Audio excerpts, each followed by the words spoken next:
Sobrang excited ako na dumating na finally ang Nothing 2A. This is the most affordable ever na Nothing phone. And of course, previously we have the Nothing 1 and Nothing 2. Yung dalawa na yun medyo may pagka-premium na pricing. But this time around, this one, ang Nothing 2A, is just priced at $18,999. And it got some of the good specs na makita mo sa Nothing 2. And of course, hindi mawawala ang glyph interface. Tara, pag-usapan natin after this quick intro.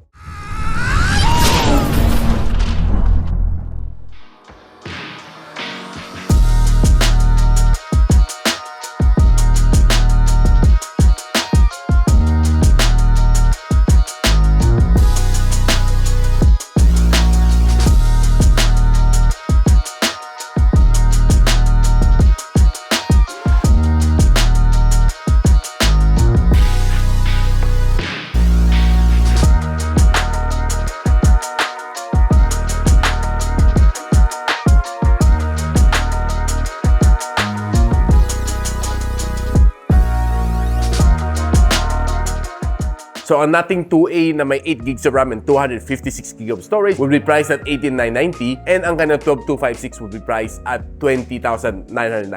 Link on the description box below, or you can visit any digital walker stores nationwide. This is one of the best thing na gusto pag-usapan when I'm holding a Nothing phone, ang kanyang design. Makita mo yung likod niya is yung transparent na normally nakita mo sa mga Nothing phones. Ang kanyang transparent design this time around is not glass, but this one is a polycarbonate. And makita natin yung kanyang camera module this time is parang ilong ng baboy or yung mata ni Wall-E. And ito phone na ito has a aluminum side frame, so meaning it's durable. And what's nice dito sa kanya is meron siyang coating dito to make it matte finish, and ang ganda ng grip niya dito. I promise this is probably one of the best grip na nahawakan ko on any phones ever. Another thing is wala kang makikitang antenna buds dito. So I'm sure na tinago ni Nothing dito sa ilalim ng kanyang coating. E makita mo kanyang bezels dito is very symmetrical, so it looks very nice. And ang kanyang punch hole dito sa kanyang front facing camera is not that big. Now what makes this phone special is yung kanyang UI. The Nothing OS gives you that feel na parang very uniform ang iyong phone. You can make everything so simple like this. Everything's all black, and kita mo lahat ng icons ko is black. And pag swipe up mo lahat ng black. It's very pleasing to my eyes. Bakit? Dahil hindi siya masakit na ang daming colors, ang daming mo memorize. This one, you just need to know yung alphabetical arrangement niya, kung saan si settings, nasaan si Play Store, nasaan si Gmail, like ganito. You just really need to know kung saan naka-placement lang. Unlike lang puro color siya, mas mabilis mong ma-recognize, but sometimes medyo it's distracting. You're always tempted to press that icon ni Facebook kasi you want to check kung ano yung latest chika sa inyong mga friends. But dito, hindi mo siya mapapansin, no? Everything's pitch black dito sa team niya. And you can easily customize it dito sa kanyang themes. You just need to change your icon pack, palitan mo na yung colors, and it's it. You can also add your widget, you can customize it, everything, and dito lang siya. Ang dali lang i-customize dito sa Nothing OS. One of the things na hindi ko lang masyado gusto sa Nothing OS is pag gusto mo i-close lahat ng apps, wala siyang isang icon to close everything. Iisa-isay mo talaga siya i-close just like an iPhone. And promise ka pala ni CarPlay, this one has 3 years na software update and 4 years na security patches. Now, the phone na ito won't be a Nothing phone without glyph interface.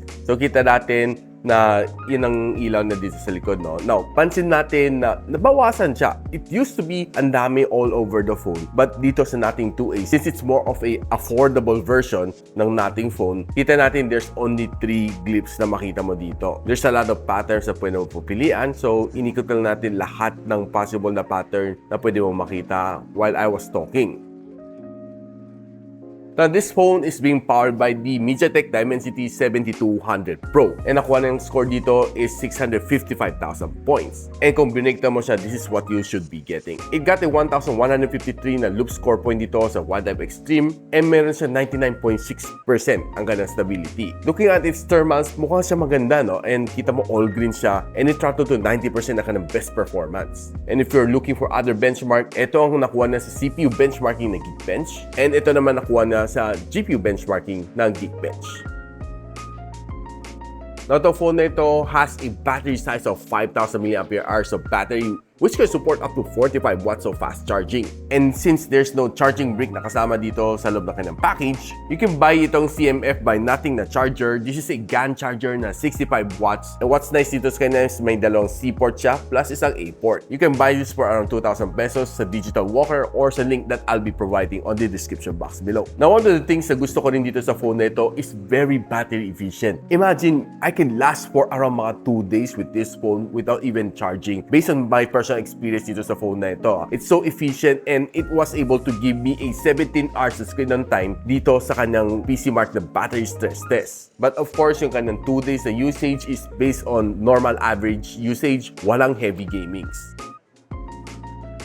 Now, speaking of gaming, itong phone na ito can definitely game. Ang Dimensity 7200 Pro, it's one of the chip na kayang-kaya mag-perform for gaming. Now, I know na si Nothing didn't promote this as a gaming phone, but this one does have a game mode. So, I did play 3 games dito sa phone na ito, Gadget Impact, Firelight 84, and Call of Duty Mobile. Here are the best graphical settings na kaya dito, tatlong game na ito. And taking on Call of Duty Mobile to phone na ito was really smooth. I was able to play mga rank matches dito and Battle Royales. Sobrang smooth ang gaming experience ko dito sa Call of Duty Mobile, pati yung kanyang touch response dito is quite fast. And by the way guys, this one has a 240 na touch sampling rate. Sa Firelight 84, sinagad-sagad natin kanyang graphics and the gameplay was quite smooth. To my surprise, I was able to play 2 hours non-stop dito sa phone na ito and achieving several wins along the way and 2 MVPs. Yung gameplay ko dito was definitely smooth. Wala akong naging problema along the way. Siguro sobrang minor na mga frame drops ko. Halos di mo ma-feel dito. And sobrang okay ang kanyang gameplay experience dito. Very, very immersive. And so far, ang pinakamainit na na-achieve ko dito based sa aking Mansi na thermal scanner is 44 degrees Celsius, which is not so bad already. So it means that yung kanyang cooling system dito is quite okay. And of course, gusto rin natin malaman ng performance sa Genshin Impact. It was okay. I was surprised na halos very minimal frame drops din siya. Sinagad din natin yung kanyang graphical settings. It was able to give me a really good experience playing for 1 hour dito. Pinakamainit na na-achieve dito is the same sa Firelight 84 at around 44 degrees Celsius din. Now, the phone na ito has stereo speakers. I was able to listen to Spotify, watch mga videos dito, and play games. Okay ang kanyang stereo speaker. But of course, gusto ko lang i-share sa inyo kung gaano kalakas ang kanyang sound experience. Check this out.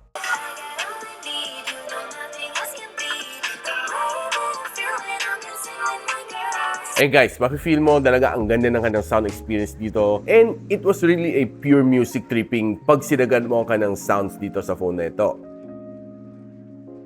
Now, the phone na ito has a 6.7-inch na AMOLED display. Meron siyang 120Hz of screen refresh rate and ang kanyang maximum brightness is 1,300 nits. Ang kanyang screen-to-body ratio is around 88% and this one is being protected by the Corning Gorilla Glass 5. And if you're the type of person na mahilig sa social media, this phone is simply just perfect for you dahil swipe ka lang dito, it's very smooth ang iyong experience and especially when you're watching mga shorts and mga reels, okay na okay itong phone na ito dahil sobrang ganda ng kanyang experience. Very smooth ang kanyang transition on every single swipe. And kung ang trip mo is manood ng mga videos dito sa phone while you're on the go, good news, this one has a level 1 na wideband security level so you can watch HD dito sa phone na ito on Netflix. So while I'm watching mga videos dito sa YouTube, I was able to get a really nice experience dito. Be watching mga animes dito, mga basketball games, or other films like mga movies. The colors are punchy and you expect a very immersive experience dito sa phone na ito.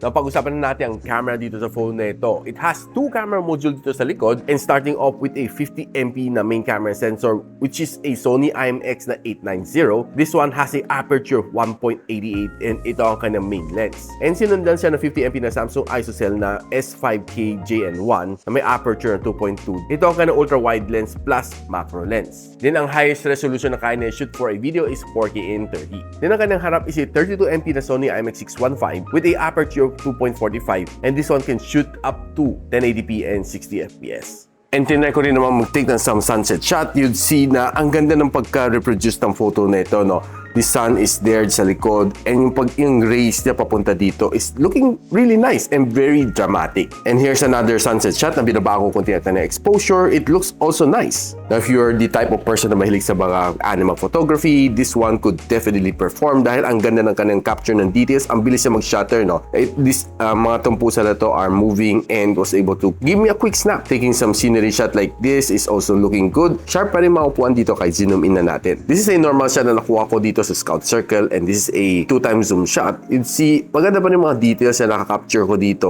even though it's a zoom shot. So moving on sa mga low light photography, I was able to take in some of these really nice wine shots. Kita mo ang ganda ng kanyang details dito, very bright, litaw na litaw ka ng mga subject. And if you look at it, some of the other shots are really looking nice. Taking a better look at sa mga wines dito sa loob ng isang wine shop, makita mo yung kanyang pagka-pop out ng mga subjects dito are really nice. And of course, medyo separated sila sa kanyang background. Now, this one is probably one of my favorite shots dito. And makita mo yung lightings dito niya, no? Binabago ko yung exposure and finocus ko siya dito sa globe na ito. And you'd see yung kanyang pagka-dramatic na finish is really looking nice. And ang ganda ng shot na ito. Now, of course, how can we forget some food photography? You'd see some of these food shots na papakita ko sa inyo are really nice. Ang ganda ng kanyang focus sa subject and ang ganda ng kanyang pagka-background blur, making the food looks really nice and litaw na litaw ang mga subjects na makita mo dito sa kanya. And I would say na itong Nothing 2A would definitely make a good camera for food photography. And by the way guys, nag-drop by tayo sa Digital Walker and to check out the Nothing Phone 2A, and it's already retailing at $18,999. And tinry naman natin siya sa night photography. This is what I got from the ultra-wide lens, and this is the normal lens, and this is a 2x zoom lens. And you see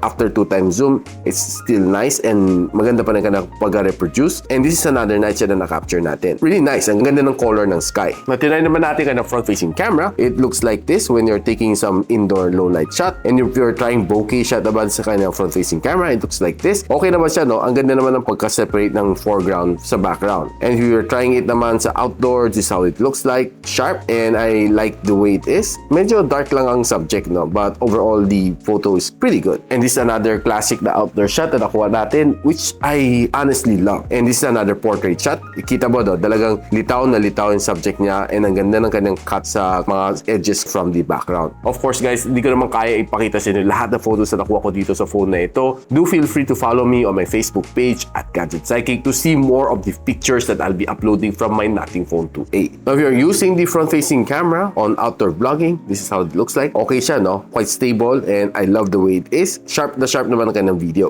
And this is how it looks like when you're using it outdoor. Also sharp and, well, hindi siya shaky. That's what's important for me. Now, using the rear camera, this is the performance na makikita mo sa kanya. Very smooth, very stable. Maganda ka ng video recording capability. And yeah, you see the output is really nice. And if you bring it indoor, this is how it looks like on low light videography.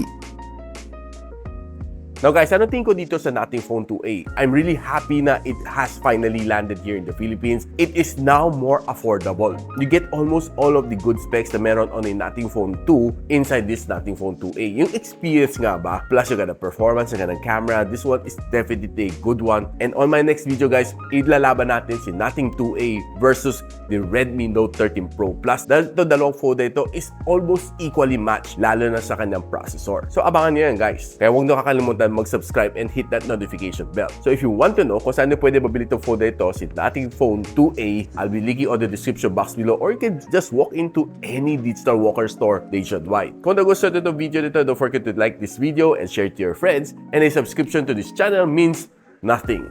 I mean everything. I'll see you in the next one. And so, ako para si Richmond, and you're watching Gadget Sidekick. What's up? Like and subscribe to my channel. Don't forget to hit that notification bell. For one of my latest uploads, click the dito. And for one of my popular uploads, click here.